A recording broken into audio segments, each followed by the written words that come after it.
Loveable.dev is revolutionizing app development. Forget spending months and months trying to generate your prototype, spending thousands and thousands on developers. Instead, you can turn your ideas straight into revenue generating prototypes in a matter of moments. As you can see on screen here, Lovable is the app they're going to be using today. And let's jump straight into how you can generate $1 million app in a matter of hours. So how's this all going to work today? We're going to be using Lovable, and as you can see here, it's in the background. It's supposed to be your full stack engineer, and we're going to touch on what that means in a moment. As you can see, it's 20 times faster than coding. So again, getting back to that, able to generate a prototype incredibly quickly. We're going to be using natural language, a more human way of speaking to it to actually develop your product. As you can see here at the bottom, they've got a few elements of pricing. So what you'll notice is that there's around 5 daily limits of messages being sent across. You can actually start to increase this here. So your $20 a month will get you 100 messages and so on and so forth as you start to scale. So again, incredibly cheap compared to if you were paying a developer for months and months to get to the prototype stage.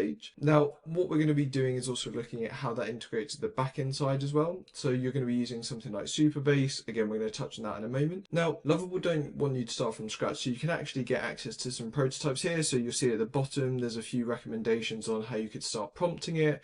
But if you come into here, they've actually got a template repository. So again, up here at the top, click on template. And as you can see, landing pages, dashboards, tools, and apps. If you want to see what they look like, here's one that's just around a company website. Again, you can see here, dynamic, able to understand it a bit more. You can click on the different parts of it. So again, generating it incredibly quickly. We've got one here that's around crypto. So as you can see, I can move my mouse around it and start to update in the background. Again, you can automatically do this straight away. You can pull in some of the live data, or here, this is one where maybe you can take payment. So this is, again, really great way of actually building your presence online. The only thing to note is there is a bit of a trickiness with some of the payments at the moment. So we're not going to touch on that today, but you can do that in the future. And I'm sure these tools will get much better and better. Now, as we mentioned, it's going to be our full stack engineer. So what does that mean? Well, traditionally we've got the front end, the back end, and the database. Now what we're looking at here, the front end, that's the part of the website that normally your customer will see, they'll interact with. So that's, maybe your website or sort of that aspect where it's upfront for the customer to see. The back end, so as you can see there, node.js or Django. Again, what that's really doing is making everything work. So that's connecting your front end with the back end. As you can see there, communication is key. Now at the back, that's where we're going to be storing and organizing all of the information. Again, the great tool about Lovable versus maybe one like Bolt at the moment is it's got this natively integrated with Supabase. So let's go in and start to generate it. Today we're going to be doing a use case around actually doing a copyright AI. So let's start to put that in. Please, can you generate a prototype of a copywriting SaaS? So we'll put that in. Again, this is going to go through and start to generate all of the key parts in the background. We'll also be able to talk to it as well for how we want it to look. Maybe we want it more minimalist. Again, you can start to update this. What we'll also be able to do is navigation bars. So again, really customize it to exactly what we want. Again, you can deploy this a bit later on. So that's where your publish starts to come in. So you'll be able to see what that looks like on the website. And again, you're turning your ideas into reality, able to generate money incredibly quickly. Now, as you can see in the background here, it's starting to generate the prototype. Again, it's using Copy AI or Jasper. So that's some of the ones that are out there at the moment. So again, it's starting to generate all the key information for us. Those of you familiar with other ones like Cursor or Bolt AI will recognize this step. What it's doing is just generating all of the key information that we need. And what will end up is a preview here in the second, which will be actually what it starts to look like. So as you can see here, starting to load up, which looks great. So what we want to be able to do here is maybe put it behind a paywall. So let's start to make a few changes. So we'll do, please can you add a navigation at the top of the screen so that the users can choose home, log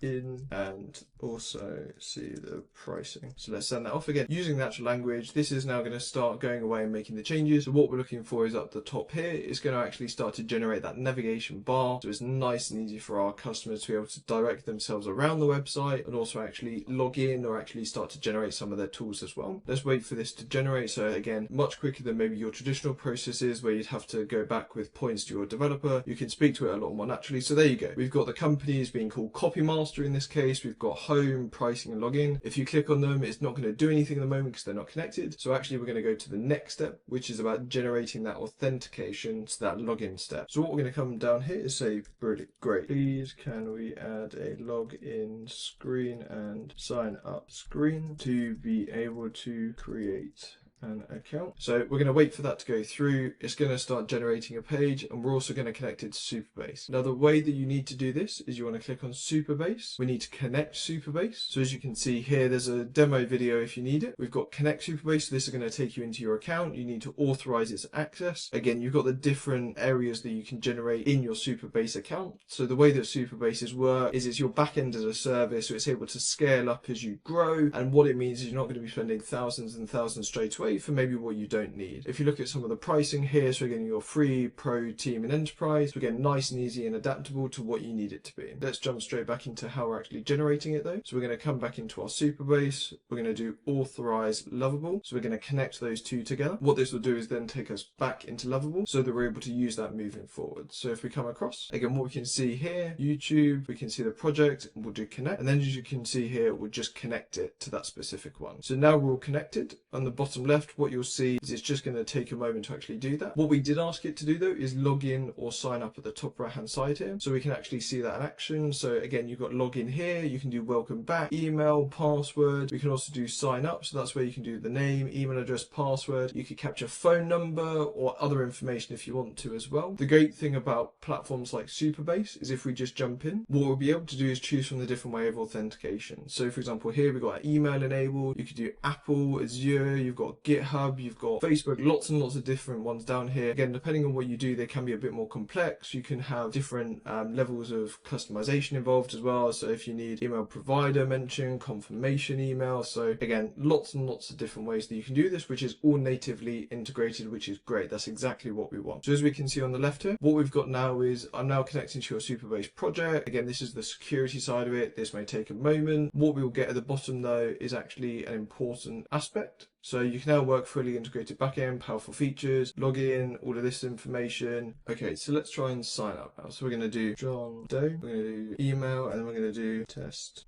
Is the sign up. We'll do sign up. So again, if we click on here, it looks like nothing's happening at the moment. So what we need to do is just test that in the background. So we'll say, when I press sign up, nothing. Please can we make sure that Supabase is all connected and we can authenticate / generate users. So again, able to troubleshoot straight in here. So if you have any problems, you can solve it right away. What we'll do is let this go off in the background. Okay, so it looks like we'll need to make sure that we've got everything configured. So it looks like we'll need to generate something in the background. So it's just going to go through and do that for us. So users, there's no users in the project at the moment. So what we're going to say here is, please can you implement this so we can use it in the future? We are going to be using basic user information. There we go. So it's gone off and started to generate it. Again, the great thing about this is it's going to ask us to approve the SQL first. So it's not going to do it without our approval. We can do apply changes. So what will happen now is it will go through and make those changes in the background. We're going to wait for that to go through. What we're going to do in the meantime is actually just check how that's working. So this should go through and get updated. We'll just remove that for now. What we can do is come into our Supabase just to check if it's been generated there. So as you can see in the background starting to be generated, you can see the schema visualized, but you can also see the tables. So for example here, profiles, again, starting to be generated. We'll be able to look in that in a minute, but for now, we're going to stay into the visualizer. If we come back across, we should be able to see auth users. Okay, so we're going to use email, so that's all good to go. Now let's implement the authentication logic. As you can see here, it's going through. Understood.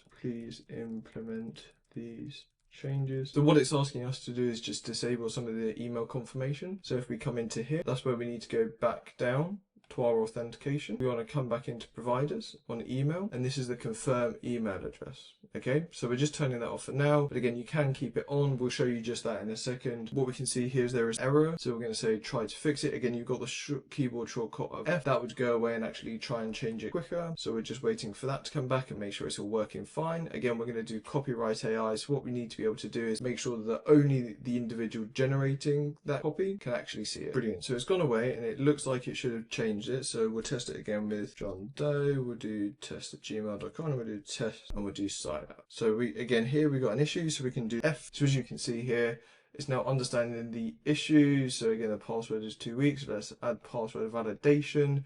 So that's where you need to go through and just make it a bit more difficult.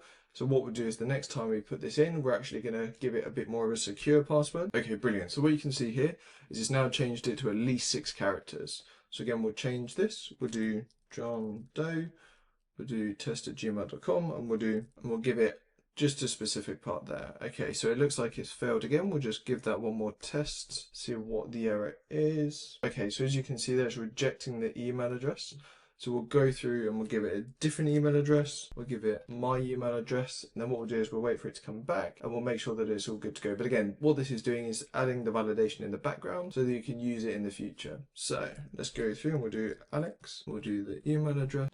We'll give it a password. We'll do sign up. Okay, brilliant. So as you can see in the bottom right here, sign up successful. So if we come into the authentication side, so this is our Supabase, we'll look at the database, go into profiles, and as you can see there, we've now got a user generated with a unique ID when they were created and that email address in there as well. So that's all good to go. That's great to see. What we need to do is if we come into our emails, we've also got an email confirmation here, so you'll be able to sign up for your user. Again, you can customize this if you want, and you can change it where it says powered by Supabase. So again, this is enabling you just to have that sign up confirmation. Let's go back into our tool. Brilliant. What we can also see here is it's not actually captured the first name for some reason. So we'll just come back into here and we'll say, this is great, but for some reason it's not storing the associated name with the email address. So again, it's going to go away and make those changes in the background. What we've also got here is the welcome back, so we can actually put that in. Okay, so on the left here, it's just making the changes, so we're able to save the user's name or the username with that person as well. Again, what we should do is actually go in and change it in the Supabase, so we're all good to go. Again, if you're ever struggling with ideas to come up with for what your SaaS could be, on ChatGPT, you can actually get ones like this, the SaaS idea generator. You could do help me generate some SaaS ideas. Let's just click on that and see what it comes up with. Again, if you're ever trying to think of some ideas, you can go through. So we've got one around fitness, we've got one around finance, education, we've got some healthcare ones, travel. So again, try and test it against ChatGPT, see if it's got any ideas for you, or if you've got one that's all ready to go, jump in and start trying to generate it and see if you can get it to work. Now, if we come back into here, it now looks like it's all good to go. So we're able to make sure that the username is stored. So if we come back in here and we refresh, what we can see at the end here is we've got the full name or the username that that person has signed up with. So what we want to be able to do is when the user signs in, they need to be taken to a page that enables them to input potential copywriting, and then we can send it off for AI to analyze and generate copywriting. Let's do idea. We'll generate the copyright to go out to their target market.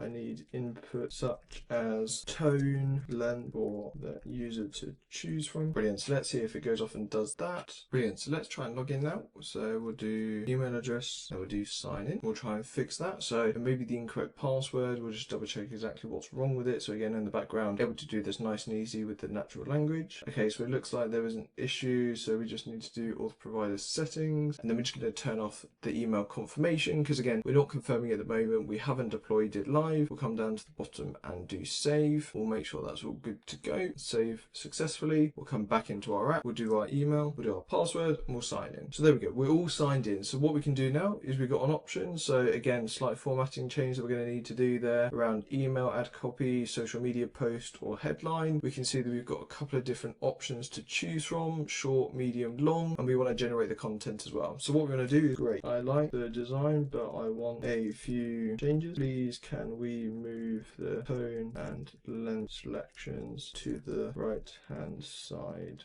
of the screen. Also need to be able to store the desired copyright against that user's profile. So what this will mean is we're basically going to ask it to move this across to the right. But what we also want to do is if we're sending off this copy to be generated, we need to make sure it's stored and associated with that specific user. We don't want anyone being able to access all of the different information. So ideally what we want to be able to do is where we've got in our database, come to here, table editor, what we want to be able to do is make sure our user ID is associated with that specific copyright so no one else can access it. So if we come back into here, we can do apply changes. So what this will do is so that it can actually associate that user ID with the copyright that's sent off. So we'll let this go through and make the changes. Brilliant. So it's made the changes. So as we can see here, we've got the tone, length, generate content on the bottom right. What we'll do is make a couple of changes here. And what we're going to have is please move the generate button to below the text box that the user can type into.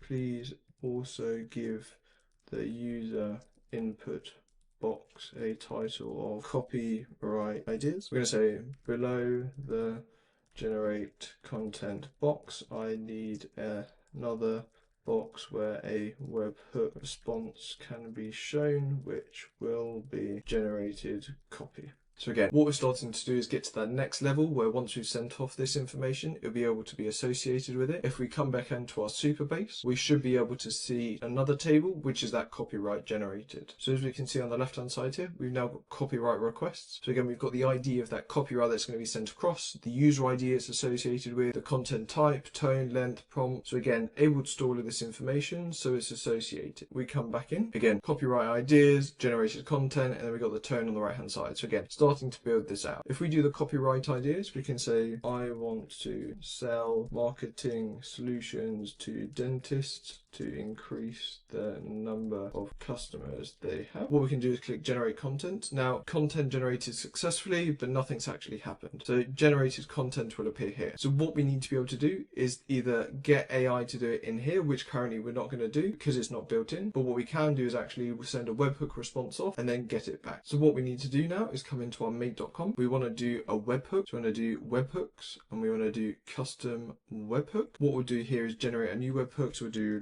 Lovable copyright solution. We'll do save. And then what we need to be able to do is send off the information to here. So we need to copy the address of the clipboard.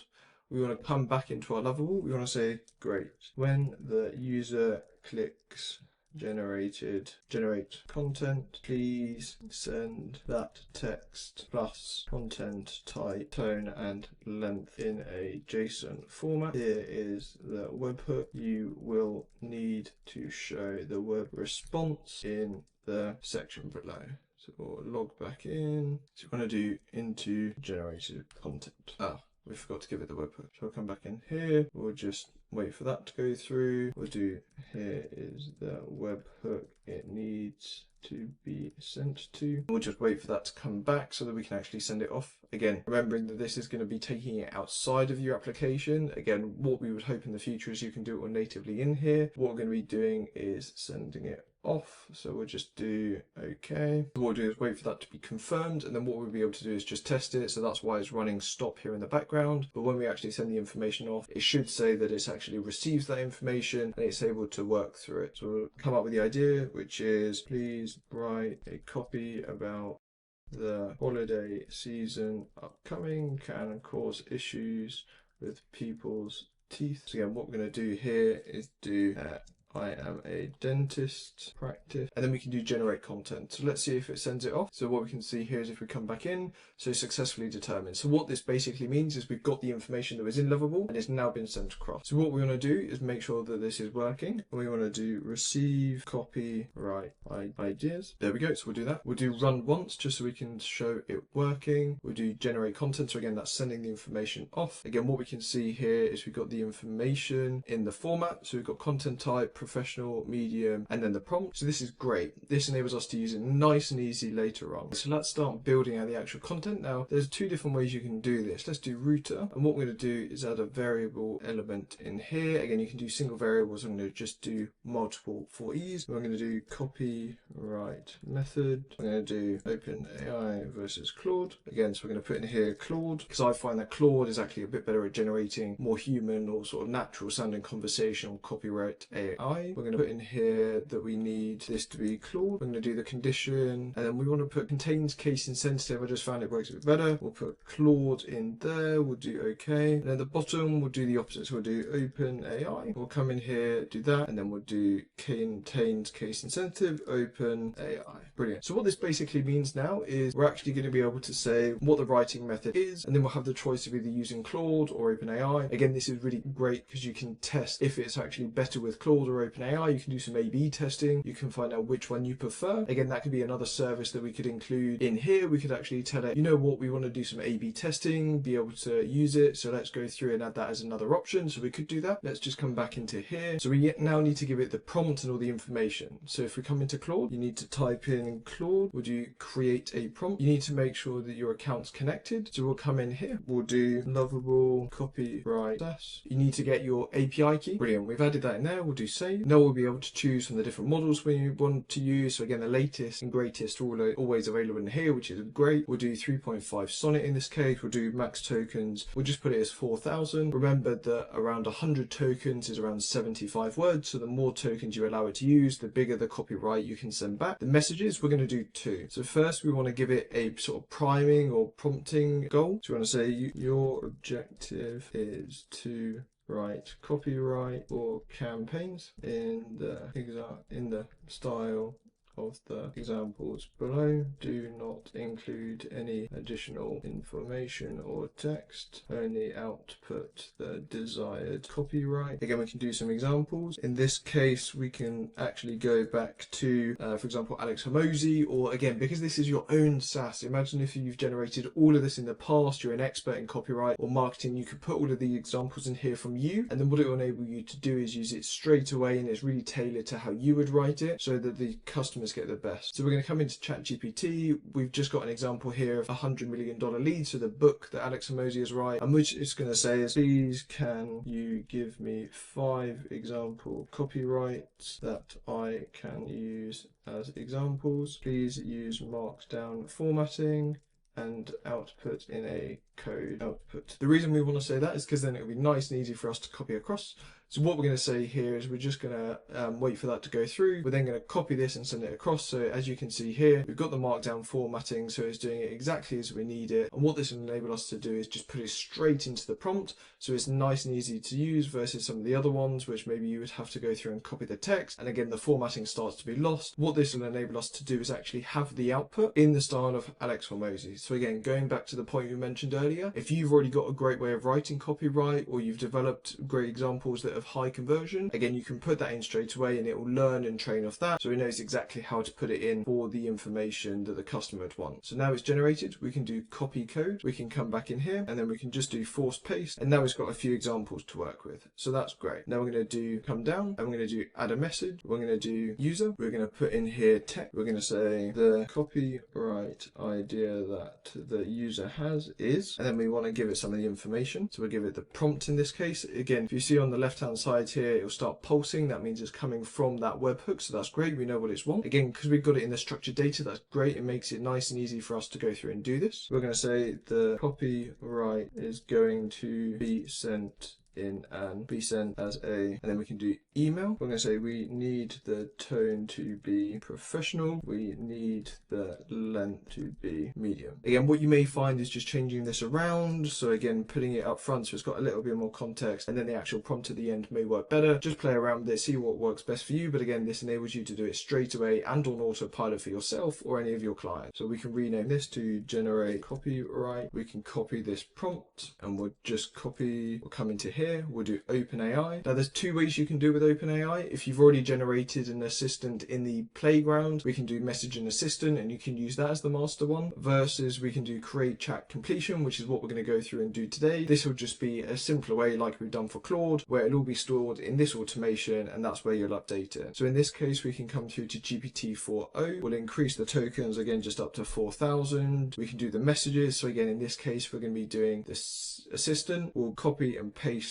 the first prompt in there. We need to do the second one. So again, we'll do user. We'll do OK for now. We'll come back into our other one. We'll copy, we'll do OK. We'll come back down the bottom, wait for this to load up, and we'll paste in here as well. So again, now it's got all of the information it needs and it can go through and write it. So we'll do generate copyright. So we've got all of the information here. Now how are we going to get back into our SaaS? Well, actually we need a webhook and we need a webhook response. What this is going to do is, as we can see on the left here, the Claude element's going to start pulsing. We're going to be sending back that information into our SaaS so it's nice and easy to use. So we can come in here with copyright response. We can clone that. We can come down. We're going to need to change this to result because it's slightly different. We'll do save and auto align. So what we need to do is give it a test to make sure it's all working. Now, to have this run constantly in the background, you would need to do immediately as data arrives. You can turn this on. You can set it at regular intervals. So maybe you want it done everything in the morning or every now and again. I would say if you're doing it as SaaS, you probably want it immediately. We'll do OK. But today we're just going to show for this test how we're going to run it once just so it can go and get the information. So let's come back into our SaaS, our copywriting SaaS. Let's just wait for this to load up again. We're waiting for the preview. Again, we're doing this dynamically, nice and easy. Imagine turning your ideas into a revenue generation in one day. We'll come in here, we'll give it some of the information. So we're going to do, please write me some copy about how eating lots of food around New Year's can cause issues with people's teeth. We'll do generate content. We'll come back across. There we go. So now it's successfully got it. It's got all the information. It's seen that we're going to be using Claude for this. So now it's starting to write it. And now it's sent the webhook response back. So this is the information that was generated in Claude. So if I just show you in here, we can come down to content, we can do text. So this is now the information that maybe you could send back. If we come into our webhook response, we should see exactly the same. So there you go, all of the information that you would need. We come back into our SaaS and there you go. At the bottom here, we can see all of the information ready to go. What we need to do is make sure that this is stored against that person's name. So if we come back across to our database, what we want to do is just make sure this is working. So if we come back across to the right, we want to look at ones that were created just now. So we want to sort, we want to come down here. So this was run around people's teeth. So has it stored the copyright? It doesn't look like it stored it. So we're going to need to add another column and make sure that it's storing that information and that we've got another space that we can go through and see all the copy that we've generated. So we can say, great, I can see that you are receiving webhook response. Please can make sure this is stored in the database with the associated copyright idea that was sent out to the webhook. I need to be able to store this and read it for the user. So let's make sure that goes off and does it. What we'll do after this is just give it another test to make sure that we're storing all that information, but we're also going to add another screen here. So when you come through, you can have the option of generating content or copyright, but you can also see ones that you've generated in the past. So what we'll do here is just apply the changes. We'll wait for that to go through. We'll do great. Now, please also add another screen for the user to choose from if they are logged in. I need to be able to choose from either see previous copyright or generate new copyright. Okay, so we'll wait for that to come back. The stored copyright only be visible to the logged in user from what they have generated. So what we'll make sure is that goes through and it's all able to actually be used in the future, because again, what we don't want to do is if this is a SaaS, it's going off and generating all the content and then being forgotten. Again, what we want to be able to do is store all of that information so that the users can go through and iterate, but also you could add new features like A/B testing in the future just to see what works better. So let's wait for this to go through and then we should be able to test that it's all working fine. And we'll get a slightly new view that comes up in the future as well. Okay, so that's generated. So what we can see here is we've got generate the new copy as one on the left. We've also got previous copywriting on the right. So as we can see here, because we've only just added it, it's not stored any of the information. This maybe is a bit hard to read. So what we need to do is just make a few tweaks. So we'll say, please make the two options of generate new copy and previous copywriting as buttons that take up to as large buttons instead of tabs like they are now. Please also make the previous copywriting easier to digest with components that users can click on to expand and get all of the information. So let's go through and make that change. Again, we're just making some slight tweaking, slight formatting changes here so it's nice and easy to use, and then we'll go through and do another example. So let's come up with another copyright idea. So let's actually go into the ChatGPT side, say please. Okay, brilliant. So let's go through this one here. So let's go through and do this and we'll come back into our app. Okay, brilliant. So it's made a few changes. So now we've got generate copy, we've got previous copywriting. So that's much easier to read. So there we can see it's more of a drop down. So that's much better. What we'll do is we'll come in here, we'll come and add who trust. What's the product we want to do? Well, we could do AI and automation coaching. So what we can do is come back into our make.com scenario and make sure this is running. We'll then submit this to generate new content. What we can do is come back into here. So again, we're using Claude to come through. What we're doing is just waiting for this to generate all the copy, get it sent back across. We'll come in here. So what we can see now is all of the information. Again, you can expand this. So if you want to see it, what we should be able to do though is actually come into our next section, which is the previous copywriting. So there we go, less than a minute. So now we've got all of the information there, nice and easy to use, nice and easy to recall. Again, this is a service that you could sell for thousands if you needed to. $1 million app idea. The other ones out there like Copy AI, Jasper, they're huge products out there. We've generated this in a matter of moments. You can go through and tweak it and adjust it to whatever you wanted. But what you can see is the idea straight into a revenue generating source using aspects like Lovable, but also automation platforms like Make to be able to send information off, retrieve information, speak to databases, whatever you needed to do, you're able to build it with these tools. I hope that was useful. Let me know if you've got any ideas below. I'll share some of the resources linked below, such as the make.com blueprint, as well as the prompts that we've used. Reach out if you've got any questions or queries. Have a great day.